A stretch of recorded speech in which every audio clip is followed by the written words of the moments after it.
हरे कृष्णा। सभी भक्तों का स्वागत है और हम चर्चा कर रहे हैं जगत गुरु शिला प्रभुपाद जी के पावन प्रणाम मंत्र के ऊपर।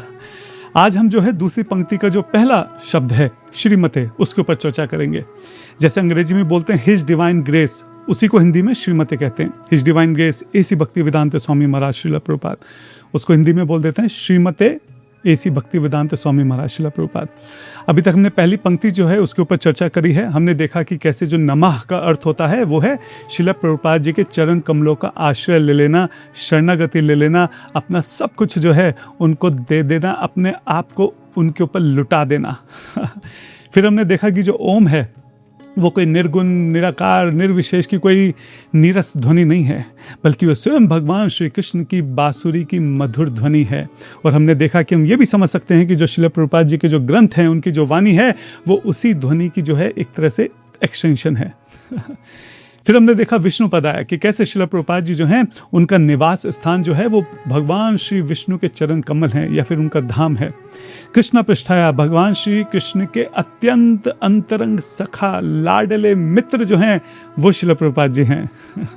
भूतले, और इसके बावजूद हालांकि उनका निवास स्थान जो है वैकुंठ धाम है, गोलोक वृंदावन धाम है, फिर भी वो इस भूमंडल के ऊपर जो है विचरण कर रहे हैं जीवों का उद्धार करने के लिए।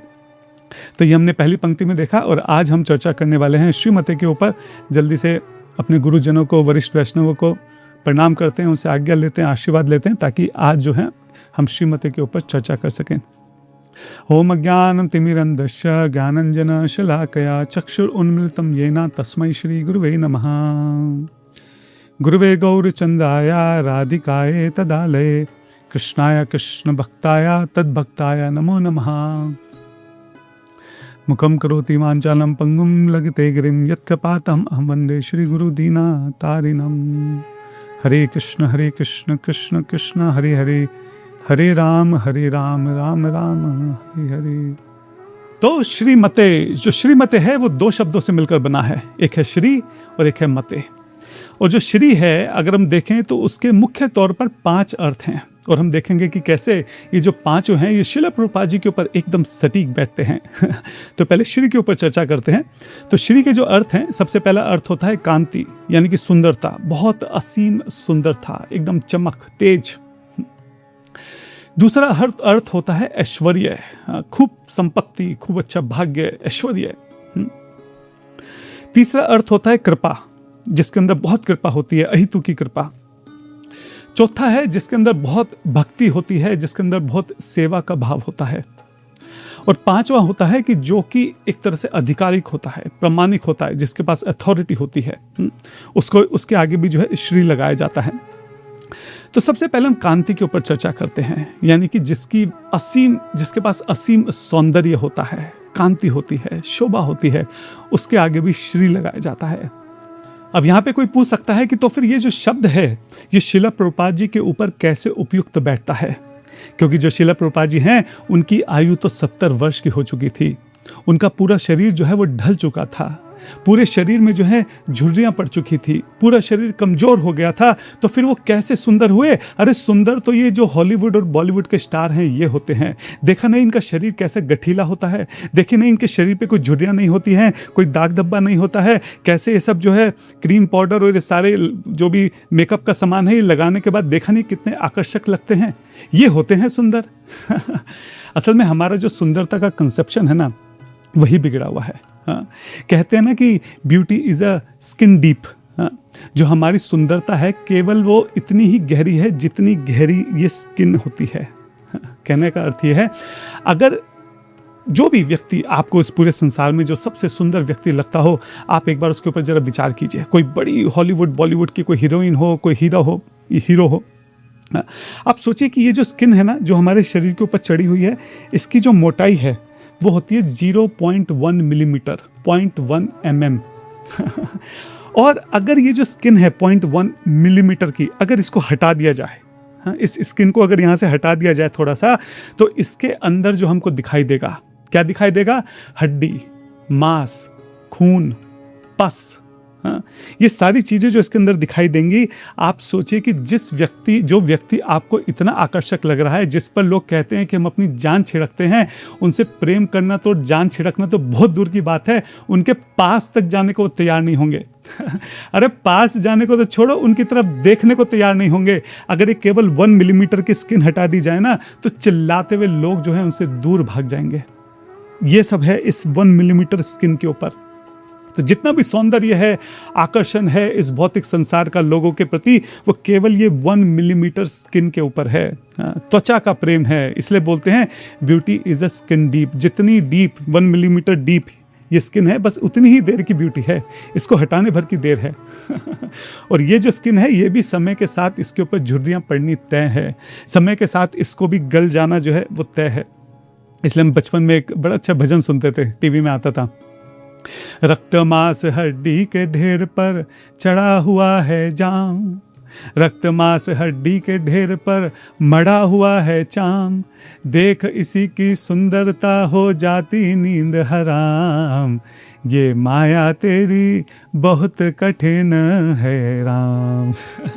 रक्त मांस हड्डी के ढेर पर, रक्त मांस हड्डी, पस, खून, इन सब का जो ढेर है चढ़ा हुआ है चाम, इसके ऊपर बस एक ये स्किन चढ़ी हुई है।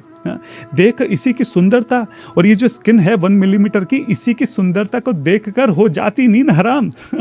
माया तेरी बहुत कठिन है राम।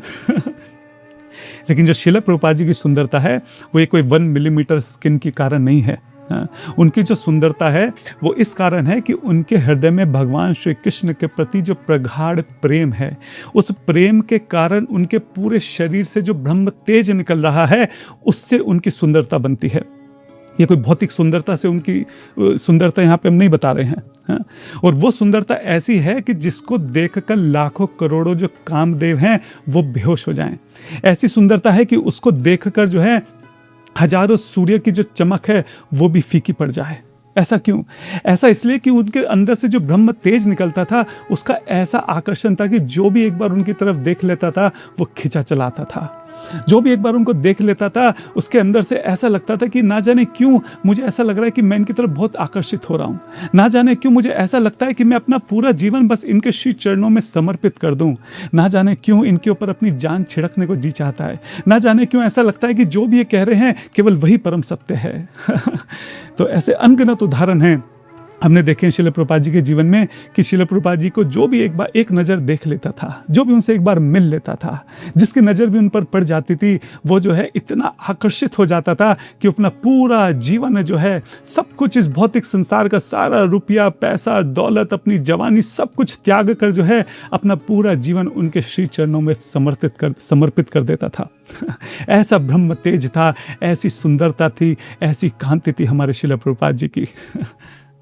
मैं रिमेंबरिंग शिला प्रभुपाद सुन रहा था, उसमें जो रसानंद दास हैं, रसानंद प्रभु, वो अपना अनुभव जो है वो साझा कर रहे थे, शेयर कर रहे थे। ठीक है, तो वो बताते हैं कि उन्होंने शिला प्रभुपाद जी के विषय में पढ़ा था, शिला प्रभुपाद जी की किताबें भी पढ़ी थी, उनको फोटो में भी देखा था, लेकिन कभी साक्षात उनके दर्शन नहीं करे थे। आज जो है शिला प्रभुपाद जी जो है उनके शहर में आने वाले थे, सब लोग उनको लेने एयरपोर्ट जा रहे थे, तो वो भी सब लोगों के साथ एयरपोर्ट चले जाते हैं। एयरपोर्ट पे जैसा कि होता है कि खूब भीड़ भड़ाका था, लोग इधर उधर जा रहे थे, सब लोग जो है टकटकी लगाए देख रहे थे कि शिला प्रभुपाद जी किसी भी क्षण जो है वहाँ पे आ सकते हैं। तभी जो है उन्होंने एकदम उनकी नज़र पड़ती है और वो क्या देखते हैं कि सामने से एक बहुत सुंदर सन्यासी, यानी कि जो शिला प्रभुपाद जी हैं वो सामने से आ रहे हैं और उनके साथ उनके जो है कुछ शिष्य हैं। जैसे ही उनकी पहली नज़र शिला प्रभुपाद जी पर पड़ती है, वो क्या कहते हैं, मैं एग्जैक्ट यहाँ पे आपको पढ़ के बताता हूँ। वो कहते हैं कि मुझे देखकर एकदम झटका लगा, मैंने ऐसे कभी किसी व्यक्ति को चलते हुए नहीं देखा था। ऐसा लगा कि उनकी चाल इतनी कोमल है, इतनी ग्रेसफुल है, ऐसा लगता था कि मानो कोई बहुत ही सुंदर श्वेत राजहंस जो है किसी शांत सी झील में जो है बहुत शांति से तैर रहा हो। उनका जो दिव्य सौंदर्य था वो ऐसा था कि उसके अंदर ना जाने क्या गुरुत्वाकर्षण था कि हर कोई उनकी तरफ खींचा चला जा रहा था। ये उनके अपने शब्द हैं जो मैं आपको बता रहा हूँ। फिर वो कहते हैं, अब ध्यान से सुनिए, वो कहते हैं कि शिला प्रभुपाद जी के शरीर से एक ऐसी अकल्पनीय सुनहरी चमक जो है, तेज जो है, वो निकलता हुआ दिखाई दे रहा था। वो कहता है, मेरा विश्वास कीजिए, मैं कोई सपना नहीं देख रहा था, मैं कोई कल्पना नहीं कर रहा था, ये कोई हेलुसिनेशन नहीं था, ऐसा कोई मेरी कोई भावना नहीं थी। मैंने सच में जिंदगी में ऐसा प्रकाश कभी नहीं देखा।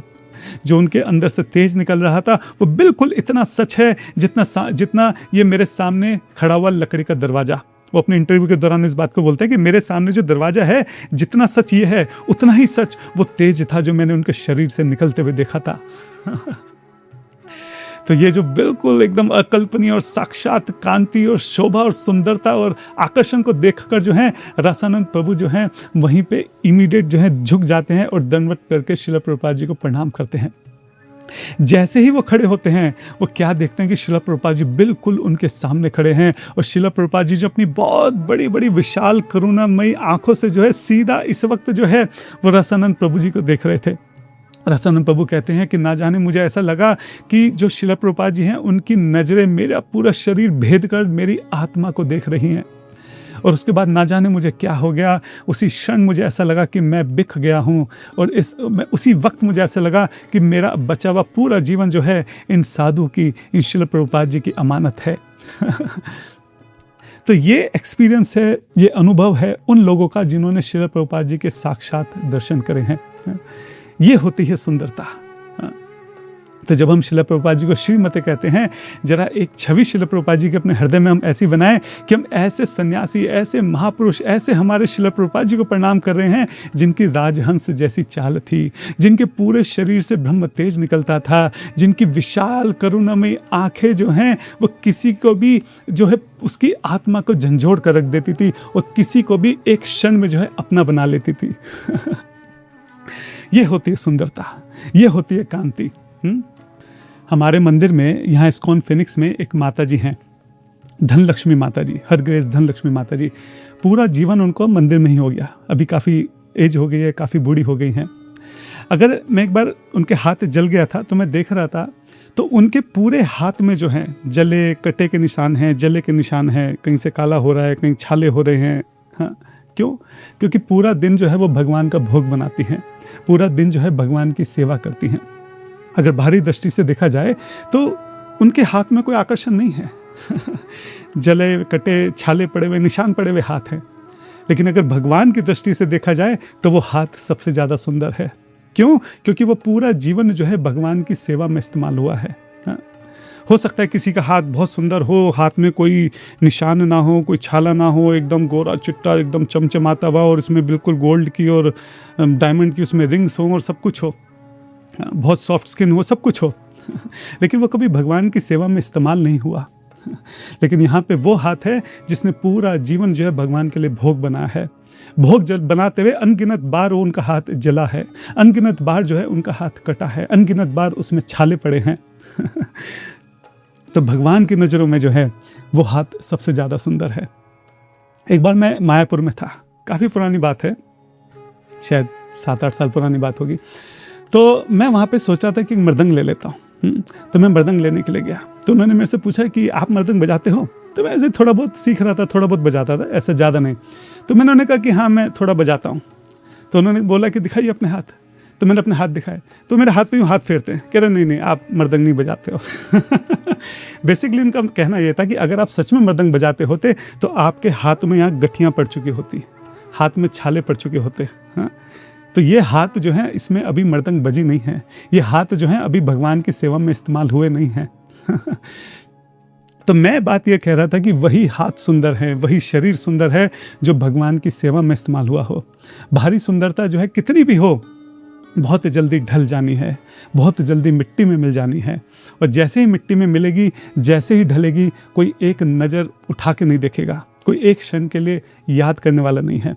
आज हो सकता है कि जो बहुत सुंदर लोग हैं, लोग उनको साथ सेल्फी खिंचाना चाहते हों, उनको देखते हों, उनके बड़े बड़े फ़ैन हों, लेकिन इस सुंदरता जो है केवल कुछ क्षणों की है, कुछ दिनों की है, कुछ सालों की है। तो यहाँ पे जो हम जिस सुंदरता की, जिस कांति की, जिस शोभा की, जिस सौंदर्य की बात कर रहे हैं वो आध्यात्मिक शोभा है, आध्यात्मिक शांति है। और श्रील प्रभुपाद जी के अंदर ये सुंदरता जो है कूट कूट कर भरी हुई है, उनके रोम रोम में जो है ये सुंदरता है। इसलिए उनको जो है उनको हम श्रीमते कहकर पुकारते हैं। श्री का अगला अर्थ होता है ऐश्वर्य, यानी कि वेल्थ। ओपुलेंस, धन, संपदा, संपत्ति। अब फिर से यहाँ पे प्रश्न उठता है कि अरे शिला प्रभुपाद जी के पास कौन सा धन हो गया, वो तो सन्यासी थे, उनको हम श्री क्यों कह रहे हैं? बात वही है कि हम संपदा, संपत्ति को क्या समझ रहे हैं। क्या केवल जो जड़ वस्तुएं हैं उन्हीं की संपत्ति हो सकती है? क्या केवल ये घर, दुकान, मकान, रुपया, पैसा, धन, दौलत, क्या केवल यही संपत्ति हो सकती है? वैसे भी ये जो संपत्ति है ये तो बहुत टेम्परेरी है, कभी भी छीनी जा सकती है, चुराई जा सकती है, खोई जा सकती है, लूटी जा सकती है। हम यहाँ पे जिस संपदा की बात कर रहे हैं वो है भक्ति संपदा, यानी कृष्ण के प्रति जो हमारा प्रेम है, ये जो खजाना है जिसको कभी लूटा नहीं जा सकता, जिसको कभी कोई चुरा नहीं सकता, जिसको कभी कोई छीन नहीं सकता, जो हमसे कभी खो नहीं सकता। और मजे की बात यह है कि एक ऐसा खजाना है कि हम जितना ज़्यादा इकट्ठा करेंगे इकट्ठा होता चला जाएगा, और अगर हम इसको खर्च करने की कोशिश करेंगे तो और ज़्यादा इकट्ठा हो जाएगा। तो जब हमारे पास कृष्ण भक्ति है, अगर हम उसको लुटाने का प्रयास करें, अगर हम उसको लोगों को देने का प्रयास करें, तो क्या होता है कि वो और ज़्यादा इकट्ठी हो जाती है।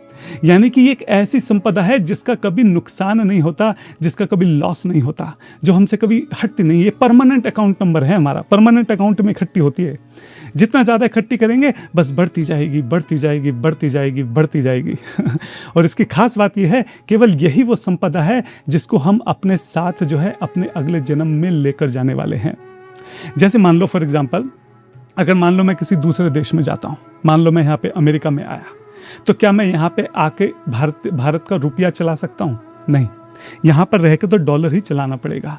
जिस देश में जाते हैं वहाँ की जो करेंसी है वही इस्तेमाल करनी होती है।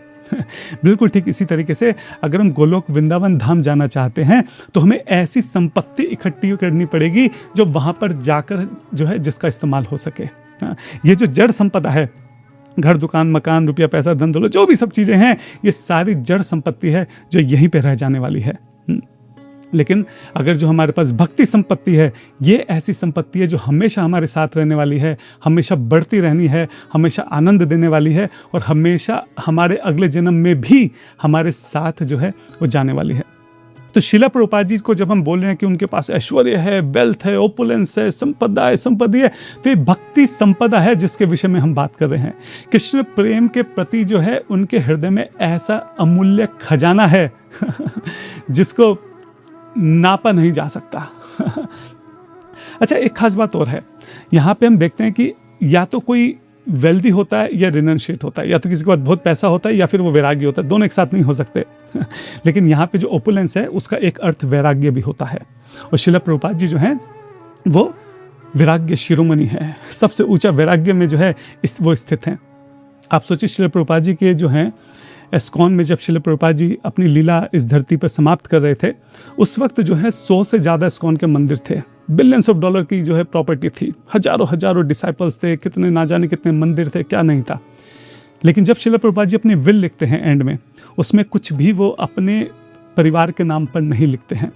वो केवल इतनी सी बात कहते हैं कि मैं पूरा जीवन अपनी पत्नी, अपने बच्चों के लिए कुछ कर नहीं पाया, अगर हो सके तो इतना करना कि इसमें से थोड़ा सा पैसा, यानी 1000 रुपये महीना मेरी पत्नी को उनके खर्चे के लिए पहुंचा देना, वो बहुत बूढ़ी हो गई हैं, और जब वो चली जाएं तो उसके बाद ये 1000 रुपये आगे किसी को देने की आवश्यकता नहीं है, जो पैसे बचें इसको वापस एस्कॉन में दे देना। उनका एक पर्सनल अकाउंट में थोड़े से पैसे थे, उसमें से वो कह रहे थे कि थोड़े से पैसे मेरी पत्नी को हर महीने दे देना उनके खर्चे के लिए, और बाद में ये जो थोड़े पैसे बचें इसको भी वापस एस्कॉन के अकाउंट में डाल देना। अपना कुछ नहीं था। शिला प्रभुपाद जी से पूछा कि आपकी अंतिम इच्छा क्या है? उन्होंने कहा कोई इच्छा नहीं है। कम पूरी तरह से वैराग्य था, कोई इच्छा जो थी उनके हृदय में रह नहीं गई थी। आप सोचिए, पत्नी जिन्होंने पूरा जीवन कभी शिला प्रभुपाद जी का साथ नहीं दिया, हालांकि वो भी लीला ही कर रही थी ताकि शिला प्रभुपाद जी की लीला में सहयोग कर रही थी एक तरह से देखा जाए तो, वरना शिला प्रभुपाद जी कैसे इतना प्रचार करते, कैसे इतना बड़ा आंदोलन खड़ा करते। लेकिन बाहरी रूप से अगर हम देखें तो उनकी पत्नी ने शिला प्रभुपाद जी का कभी कोई सहयोग नहीं किया, फिर भी शिला प्रभुपाद जी जो हैं अपने अंतिम समय में उनको स्मरण कर रहे हैं और सोच रहे हैं कि मैंने पूरा जीवन कभी उनके लिए कुछ करा नहीं। तो इसलिए शिला प्रभुपाद जी कहते हैं कि इसमें से थोड़े से पैसे जो हैं हर महीने मेरी पत्नी को पहुंचा देना। आप एक बात सोचिए, इस संसार में कौन होता है ऐसा जो अपनी जागीर, अपनी जो भी वेल्थ वो क्रिएट करता है, वो आगे अपनी संतान को नहीं देता, क्या कोई ऐसा नेता है जो ये नहीं चाहता कि उसका पुत्र जो है आगे जाके उनकी गद्दी संभाले? क्या कोई ऐसा बिजनेसमैन है जो ये नहीं चाहता या नहीं करता कि आगे जाके उनका पूरा बड़ा जो व्यापार है, बिजनेस है, वो उनका बेटा, उनका पुत्र संभाले? क्या ये संभव है कि कल रिलायंस इंडस्ट्री के जो मालिक हैं वो अपनी रिलायंस इंडस्ट्री की जो भाग दौड़ है आगे अपने पुत्र के नाम पे ना करें? क्या संभव है कि कोई हॉलीवुड बॉलीवुड का स्टार ऐसा है जो नहीं चाहता कि या अपनी पूरी संपदा अपने बच्चों के नाम नहीं करता? लेकिन यहाँ पे शिला प्रभुपाद जी जो हैं वो वैराग्य शिरोमणि हैं। इतनी बड़ी संस्था उन्होंने खड़ी कर दी, लेकिन तब भी अंत में भी एक पैनी भी, एक पैसा भी जो है उन्होंने अपने किसी परिवार या अपने लिए नहीं रखा। सब कुछ जो है उन्होंने भगवान की सेवा में पूरी तरह से समर्पित कर दिया। आज के टाइम में हम देखते हैं कि कई बार छोटे छोटे बच्चे, 10-15 साल के बच्चे, उनको वैराग्य हो जाता है।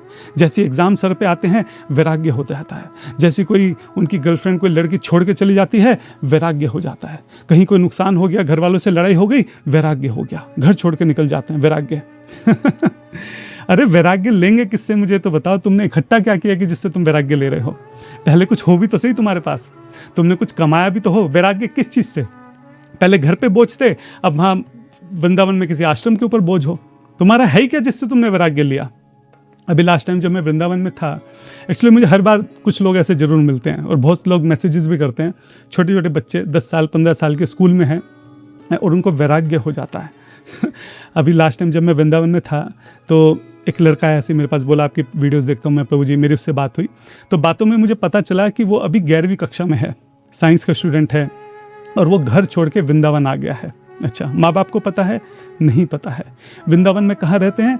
किसी आश्रम में रहते हैं। भोजन का करते हैं? अरे वृंदावन में तो भोजन की कमी नहीं, कहीं ना कहीं मिल ही जाता है। अच्छा, तो किसी कोई भाई, बड़ा भाई? नहीं, कोई नहीं है।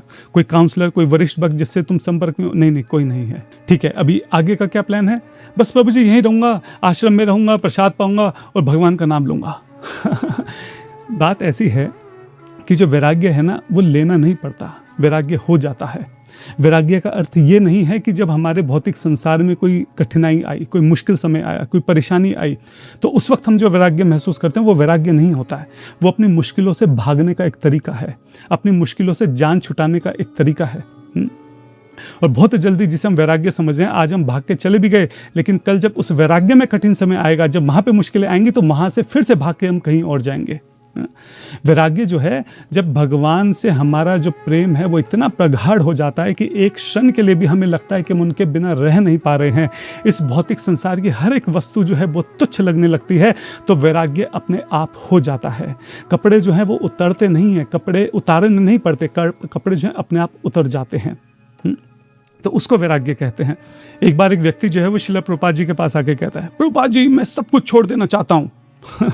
शिला प्रभुपाद जी कहते हैं, तुम्हारे पास कुछ है ही नहीं छोड़ने के लिए, तो क्या छोड़ोगे? जिन चीज़ों को तुम छोड़ने की बात कर रहे हो, जिन चीज़ों को तुम अपना समझ रहे हो, वो तुम्हारी है ही नहीं, वो पहले से ही भगवान श्री कृष्ण की हैं।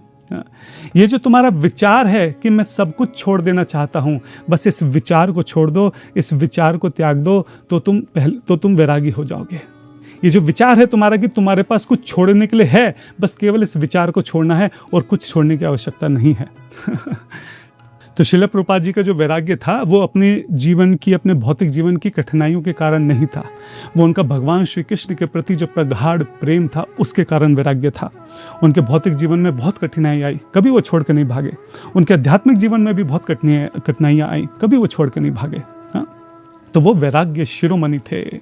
अच्छा, इसी में ना ऐश्वर्य में फेम भी आता है कि जिसके पास बहुत ज़्यादा फेम है, ओपुलेंस है। तो हम देखते हैं कि दुनिया में कौन होगा ऐसा जिसकी जो है हर समय जो है कहीं ना कहीं गुरु आरती चल रही हो, जिनके चरणों में हर वक्त कहीं ना कोई जो है वो फूल चढ़ा रहा हो, जिनके आगे हर वक्त कोई ना कोई जो है प्रणाम कर रहा हो। अब विचार कीजिए कि कौन है ऐसा इस भौतिक संसार में। कोई भी बड़ा हीरो हीरोइन हो, कोई भी बड़ा पॉलिटिशियन हो, कोई भी नेता हो, कोई भी व्यक्ति हो जिसका जितना मर्जी फेम हो, क्या किसी का ऐसा फेम है क्या कि हर वक्त जिनके आगे कोई ना कोई प्रणाम कर रहा हो?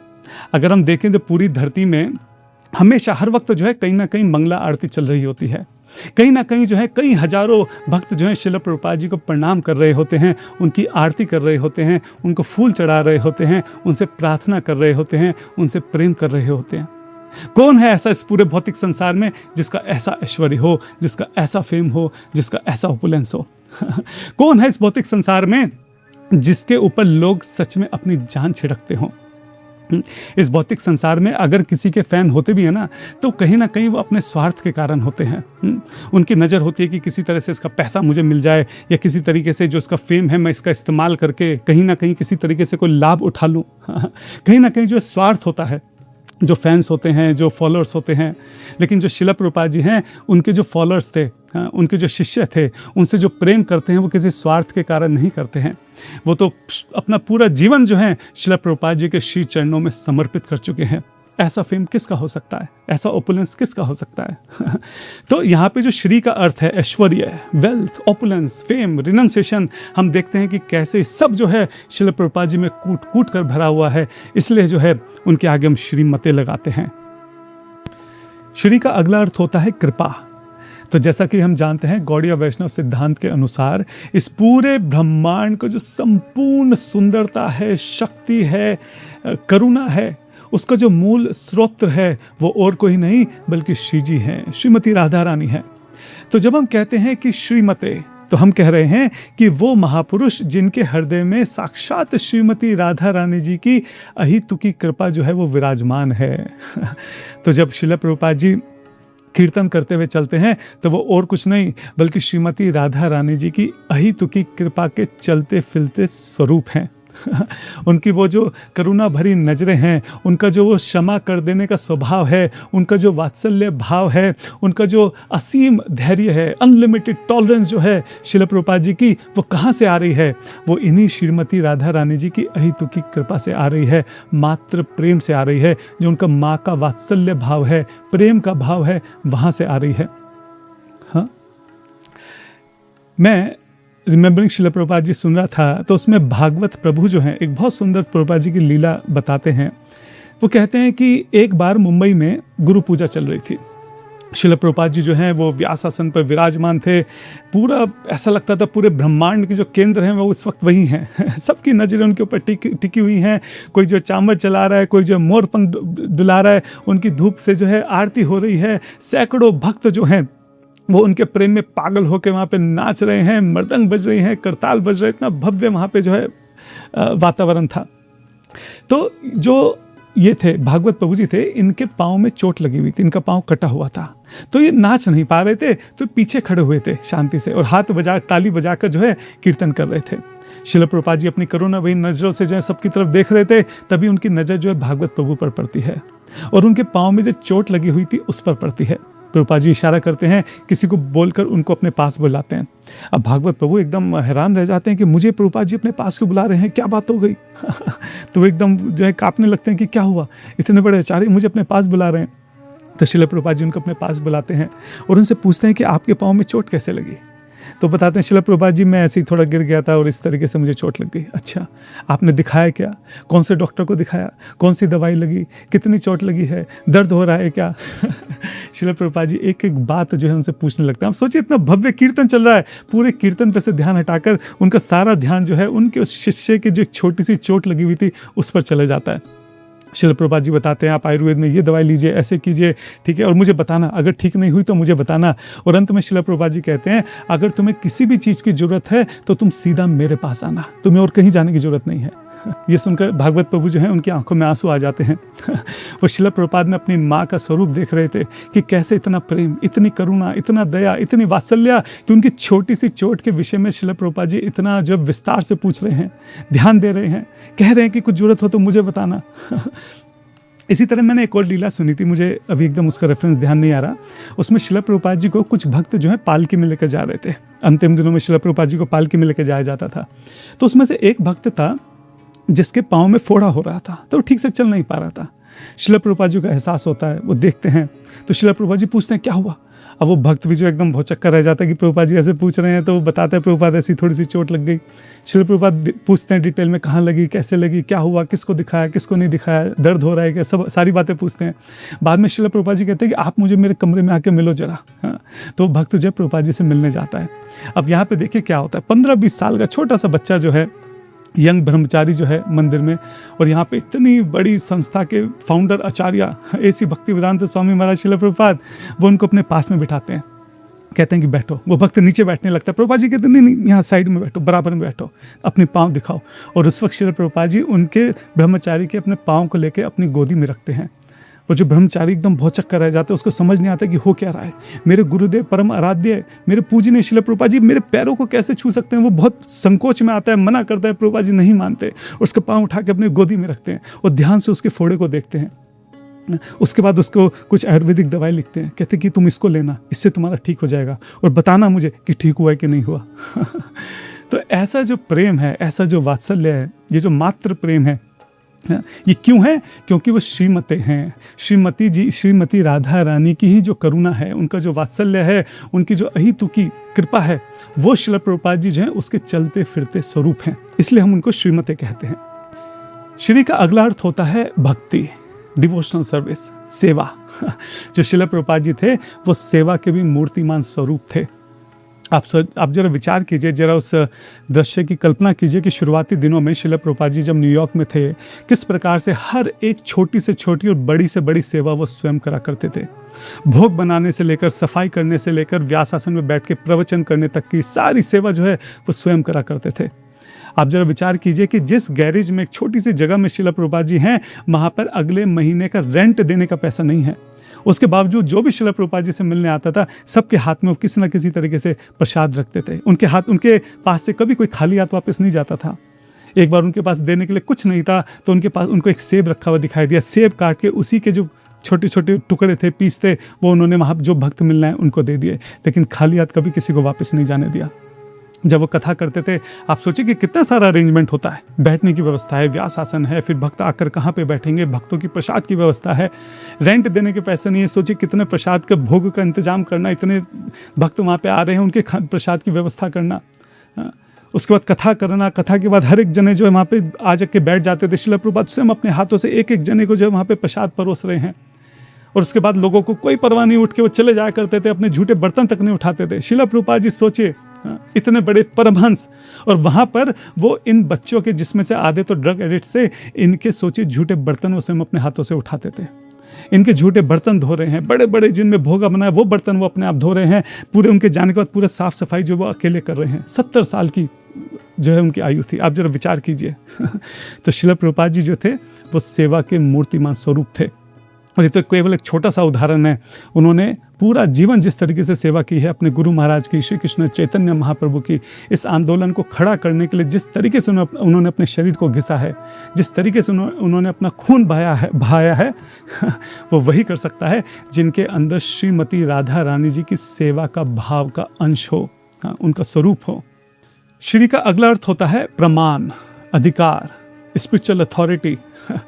श्रील प्रभुपाद जी जब भी कोई बात कहते थे या लिखते थे, उसमें उनके कोई अपने पर्सनल जो है विचार नहीं, व्यक्तिगत विचार नहीं होते थे। ऐसा नहीं कि उनको ऐसा लगा, उनको ऐसा महसूस हुआ, उन्होंने ऐसा फील करा, उन्होंने ऐसा समझ लिया, उनको किसी जादुई शक्ति ने अकेले में आके बता दिया, जैसा आजकल के कुछ जगत गुरु जो हैं वो क्लेम करते हैं, या उन्होंने खुद से जो है ऐसा अपने आप शास्त्रों को पढ़ा और अपनी मर्जी से उसका कुछ अर्थ निकाल लिया। जैसा आज के समाज में जो है कुछ आचार्य बने फिरते हैं, वो इस तरह की बातें करते हैं कि कुछ का अर्थ का पूरा अनर्थ उन्होंने बना रखा है। श्रील प्रभुपाद जी के साथ ऐसा नहीं था। वो जो भी बात बोलते थे, उनका हर एक वाक्य जो है, चाहे उन्होंने बोला हो चाहे वो लिखा हो, वो शास्त्रों से प्रमाणित होता था। हर एक वाक्य के पीछे पीछे कोई ना कोई संस्कृत का श्लोक होता था जो किसी न किसी शास्त्रों से जिसका जो है रेफरेंस होता था। इसलिए श्रील प्रभुपाद जी जो भी बोलते थे, उनका हर एक वाक्य, हर एक शब्द जो था वो प्रामाणिक होता था। श्रील प्रभुपाद जी जो थे वे स्वयं व्यासदेव के स्वरूप थे। और उनका ये जो अथॉरिटी है, ये केवल ज्ञान की वजह से नहीं आ रही है। ऐसा नहीं कि शास्त्रों को पढ़ के और उनको समझ के और उनको रट के जो है अब वो जो भी बोल रहे हैं वो रेफरेंस के साथ बोल रहे हैं। श्रील प्रभुपाद जी जो हैं, उनकी जो अथॉरिटी आती थी कि लोग उनको जो जगत गुरु के रूप में स्वीकार करते थे, वो उनके रियलाइजेशन से भी आती थी। उन्होंने केवल इन शास्त्रों को पढ़ा नहीं था, उन्होंने इन शास्त्रों को जिया था। वो चलते फिरते महाभागवत थे। तो उनके जीवन में जो शुद्धता थी, जो उन्होंने श्रीमद् भागवतम में जो भी पढ़ा, उन्होंने जिस तरह से अपने जीवन में उतारा और जिस तरह से लोगों ने अनुभव किया और देखा उनको, उससे जो है उनकी अथॉरिटी बनती है, उससे उनकी प्रामाणिकता बनती है। उसके कारण लोगों को उनके ऊपर विश्वास हुआ। उसका कारण ये था कि वो जो भी कहते थे वो सामने वाले के हृदय में जो है वो बात जाकर लगती थी। क्यों? क्योंकि वो स्वयं उसको अपने आचरण में ला रहे थे। तो इसलिए जो शिला प्रभुपाद जी थे, उनकी जो भी किताबें हैं, जो भी ग्रंथ हैं, जो भी वाणी है, वो आने वाले समय के लिए जो है एक रेफरेंस पॉइंट है। जैसे मान लो अगर कोई शिप है, अगर कई बार शिप समुद्र में खो जाए, आजकल तो वैसे बहुत अच्छे नेविगेशन सिस्टम वगैरह वगैरह सब होते हैं, लेकिन फिर भी मान लो कि तूफान में खो जाए, या पहले जो शिप खो जाया करते थे तो वो क्या करते थे, वो कैसे सही दिशा में, अब खो गए अब क्या करें? तो जो वो ध्रुव तारा है, नॉर्थ पोल जो है, नॉर्थ स्टार जो है, उसको रेफरेंस पॉइंट मानकर उससे अपनी दिशा का अंदाजा लगाते थे और उसके बाद फिर वो सही दिशा में जाते थे। तो जो नॉर्थ स्टार है, ध्रुव तारा है, वो एक तरह से रेफरेंस पॉइंट है। इसी तरह आने वाले हजारों सालों तक अगर कभी भी कोई भटक जाता है, कोई प्रश्न उठता है, कोई कंफ्यूजन होती है कि कृष्ण भावनामृत क्या है, शास्त्रों का जो असली अर्थ है, मर्म है, एसेंस है, क्या है, तो कहीं भटकने की आवश्यकता नहीं है, कहीं जाने की आवश्यकता नहीं है। जो शिला प्रभुपाद जी के ग्रंथ हैं, उनके जो तात्पर्य हैं, उनका जो जीवन है, वही अपने आप में प्रमाण है, हमको वही देखना होगा। तो अभी तक हमने देखा कि कैसे जो श्री है उसके मुख्य तौर पे 5 अर्थ हैं। कांति यानी कि सौंदर्य, ऐश्वर्य, कृपा, भक्ति और प्रमाण, अधिकार। और हमने देखा कि कैसे शिला प्रभुपाद जी जो हैं, उनके ऊपर ये सारे अर्थ जो हैं एकदम सटीक बैठते हैं, कैसे वो इन सभी के जो हैं साक्षात स्वरूप हैं। अब जो अगला शब्द है मते, श्री मते, तो जो मते है उसके ऊपर थोड़ा चर्चा करते हैं। तो जो मत है, इसका अर्थ होता है कि किसी चीज को पोसेस करना, किसी चीज का मालिक होना, ऑनर होना, कोई चीज तुम्हारे पास होना। तो जैसे बोलते हैं कि गोमत, गोमत किसको बोलते हैं? जिसके पास बहुत सारी गौ माताएं हैं, काउज हैं। बुद्धिमत, जिसके पास बहुत बुद्धि है, बुद्धिमान कोई व्यक्ति है, तो उसको बुद्धिमत कहते हैं। इसी तरह जब हम कहते हैं श्रीमत, इसका मतलब कि वह व्यक्ति जिसके पास ये सारे श्री, ये जो 5 हमने अर्थ देखे हैं, ये उनका ओनर है, उनका अधिकारी है, ये उनको ओन करता है, मालिक है ये उन चीज़ों का।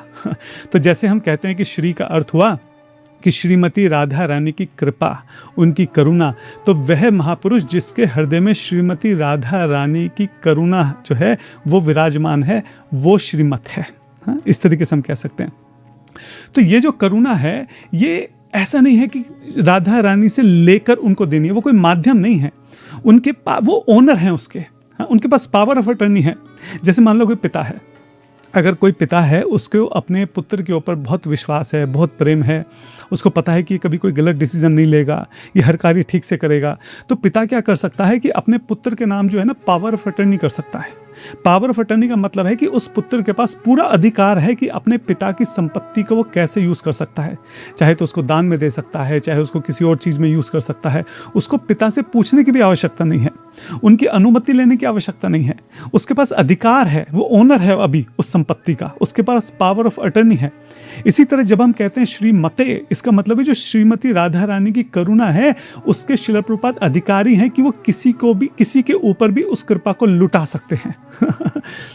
शिला प्रभुपाद जी जो है वो नियमों के अंतर्गत नहीं है, उनको किसी से कहने, सुनने, पूछने की आवश्यकता नहीं है। श्रीमती राधा रानी ने, श्री श्याम सुंदर ने उनको पूरा अधिकार दे रखा है कि वो जिस पर चाहे इस कृपा को लुटा सकते हैं। तभी हम देखते हैं कि न्यूयॉर्क में जो इवन जो ड्रग एडिक्ट से जो नशा करते थे, हाँ, युवक युवतियाँ, उनके ऊपर शिला प्रभुपाद जी ने कैसे कृपा को लुटा दिया। नहीं तो अगर कहीं भगवान श्री कृष्ण के जो है अगर नियमों को की बात करते, नियमों के हिसाब से चलते, तो उनमें से कभी भी कोई भी इस योग्य नहीं था कि वो भक्ति के पथ पर आगे चल पाता। लेकिन क्योंकि शिला प्रभुपाद जी के पास वो शक्ति है, वो ओनर है, वो मालिक हैं, उनके पास वो पावर ऑफ अटर्नी है कि वो जिसे चाहे उसको एक कृपा जो है दे सकते हैं, जिस पर चाहे इस कृपा को लुटा सकते हैं। इसी बात को भक्ति विनोद ठाकुर जी बहुत सुंदर तरीके से कहते हैं। क्या कहते हैं? कृष्ण से तुम्हारा, अरे कृष्ण तो तुम्हारे ही हैं। तुम्हारी प्रॉपर्टी हैं कृष्ण, कृष्ण दीते पारो, तुम जिसे चाहो कृष्ण को दे सकते हो। इसी के संदर्भ में शिला प्रभुपाद जी की एक बहुत सुंदर लीला आती है। मैं रिमेंबरिंग शिला प्रभुपाद सुन रहा था, उसमें नरसिम्हानंद प्रभु जो है वो अपना अनुभव जो है साझा करते हैं। ये बात है 1971 की लगभग, ठीक है। तो उस वक्त जो थे ये नरसिम्हानंद प्रभु, ये नए नए ब्रह्मचारी थे। हाँ, इन्होंने मंदिर जो है नया नया मंदिर ज्वाइन किया था और नियमों को जो है पालन करने का प्रयास कर रहे थे, धीरे धीरे माला बढ़ा रहे थे, लेकिन उसके साथ साथ इनके जो घर वाले हैं वो बहुत बुरे तरीके से इनके ऊपर पीछे पड़े हुए थे। खासकर जो इनकी माता जी हैं उनका बहुत दबाव था, तुम किसी भी हालत में अभी का अभी जो है मंदिर छोड़कर घर पे आओ, नहीं तो मैं मर जाऊंगी, ये हो जाएगा वो हो जाएगा। बहुत दबाव जो है इनकी माता जी इनके ऊपर बना रही थी। तो ये बहुत परेशान थे, इनको समझ में नहीं आ रहा था क्या करना है। संस्था का नियम था कि अगर दीक्षा चाहिए तो मंदिर में रहना होगा, इस तरीके से 16 माला करनी होंगी, 4 नियम करने होंगे। अगर संस्था से निकल के बाहर गए तो मतलब तुम हमेशा के लिए माया में चले गए, अब तुम्हारा कोई कनेक्शन नहीं है और फिर दीक्षा तो भूल ही जाओ। इस तरह का जो था उस वक्त वातावरण था। तो अब ये जो नया ब्रह्मचारी थे, इनको समझ में नहीं आ रहा था मैं क्या करूं, कैसे करूं, कैसे अपनी माता को समझाऊं, संस्था में कैसे किसी को समझाऊं। संस्था के जो जितने भी भक्त हैं उनको तो यही लगता है कि बाहर की दुनिया में माया है, अगर मंदिर से बाहर निकले तो मतलब तुम माया में पड़ गए। कैसे समझाऊं, क्या करूं। वो कहेंगे अरे अभी भी तुम ये सांसारिक बंधनों में पड़े हुए हो, अभी भी ये सांसारिक रिश्ते निभा रहे हो, कैसे समझाऊंगा। तो उनके बारे में श्रील प्रभुपाद जी को पता लगता है। श्रील प्रभुपाद जी वो जो ब्रह्मचारी हैं उनको अपने कमरे में बुलाते हैं। उस वक्त श्रील प्रभुपाद जी प्रसाद पा रहे थे और वो उनसे पूछते हैं कि क्या दिक्कत है, मैंने सुना है कि तुम परेशान हो। तो अब उसको बड़ा डर लग रहा था, समझ नहीं आ रहा था कैसे बोलें, क्या कहूँ मैं श्रील प्रभुपाद जी को, कहीं मुझे संस्था से ना निकाल दें।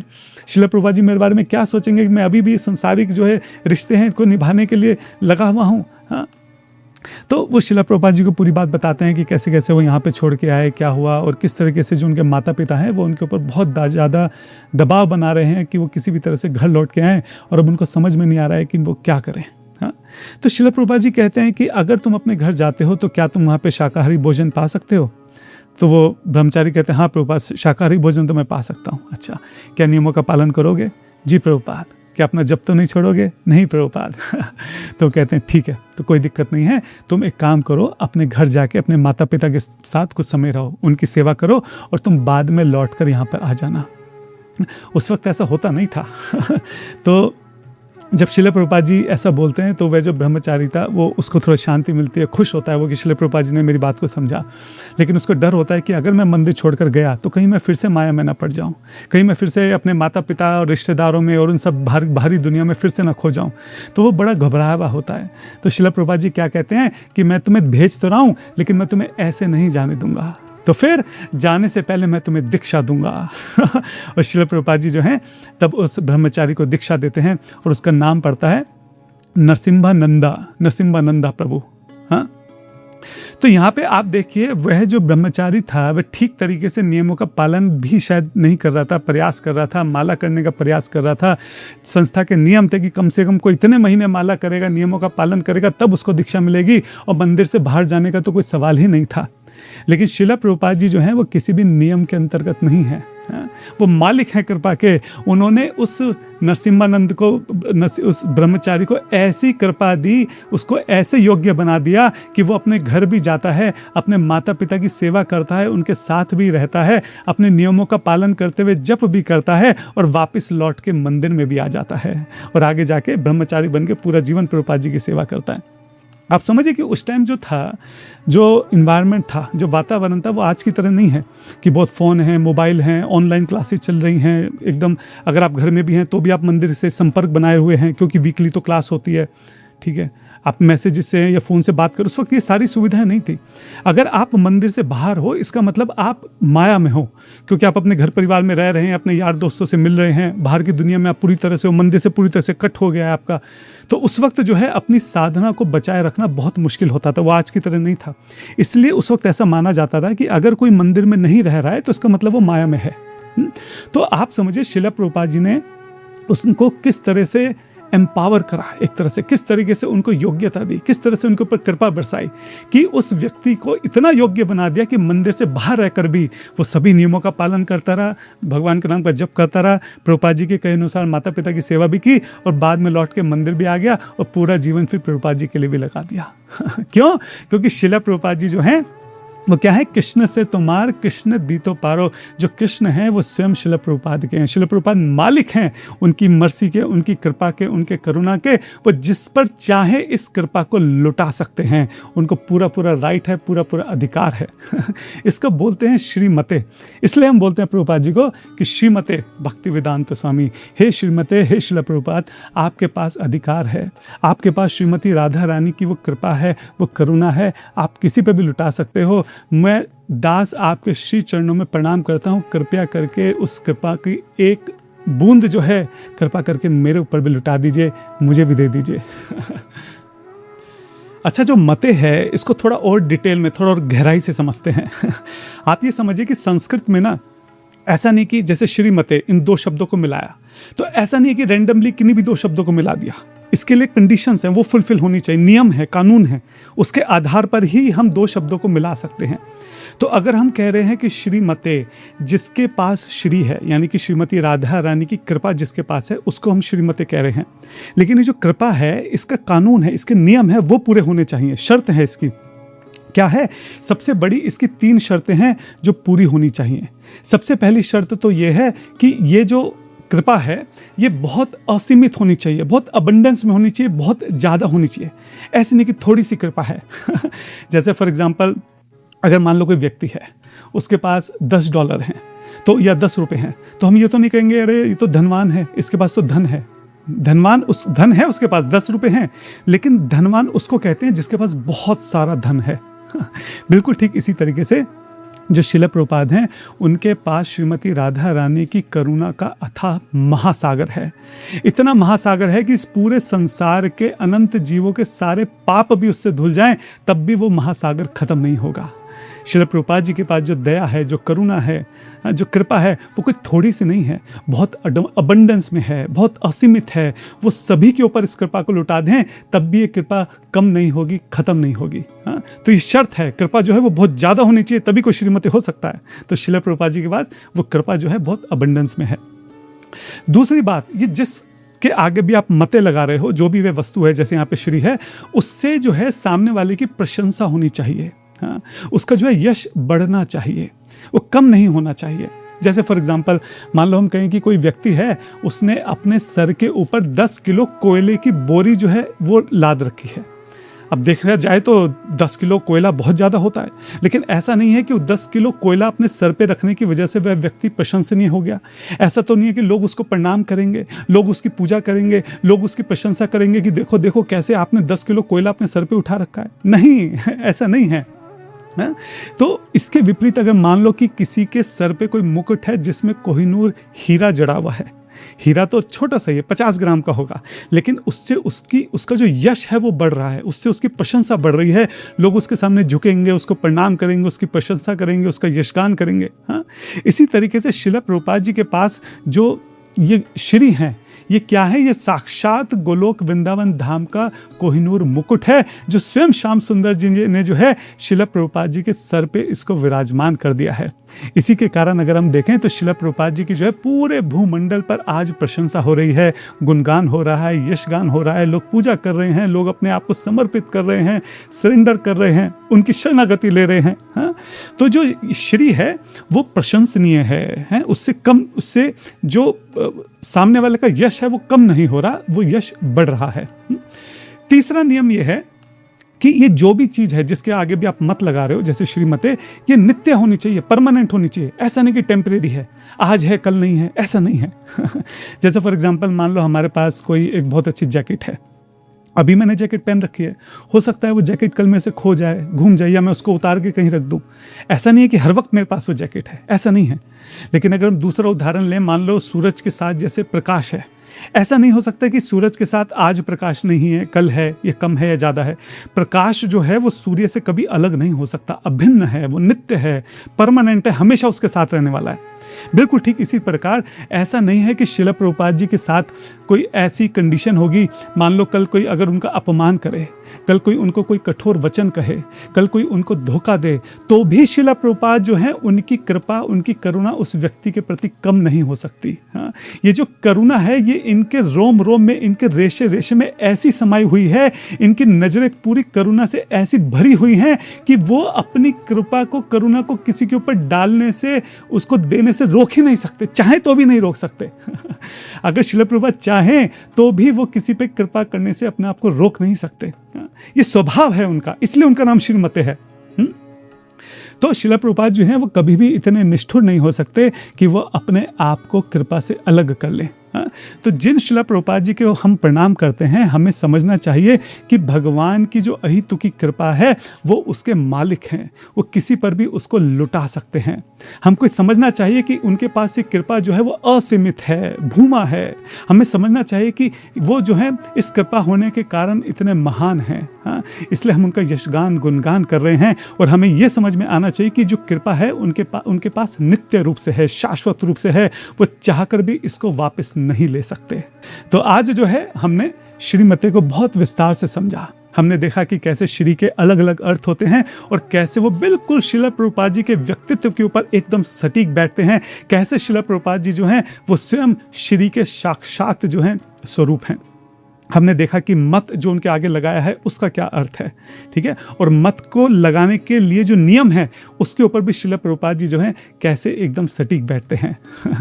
तो आज हमने श्रीमती को बहुत विस्तार से समझा, और कल जो है हम भक्ति वेदांत के ऊपर जो है विस्तार से चर्चा करेंगे कि कैसे भक्ति की और कैसे वेदांत की जो परिकाष्ठा है वो श्रील प्रभुपाद जी में पूरी तरह से समाई हुई है, इसलिए उनको भक्ति वेदांत का टाइटल दिया गया है। तो अगले भाग में हम भक्ति वेदांत के ऊपर विस्तार से चर्चा करेंगे। वाञ्छकल्पतरुभ्यश्च कृपा सिंधु भैवच पतितनाम पावनेभ्यो वैष्णवेभ्यो नमो नमः। श्रील प्रभुपाद की जय, गौर भक्तविंद की जय। हरे कृष्णा।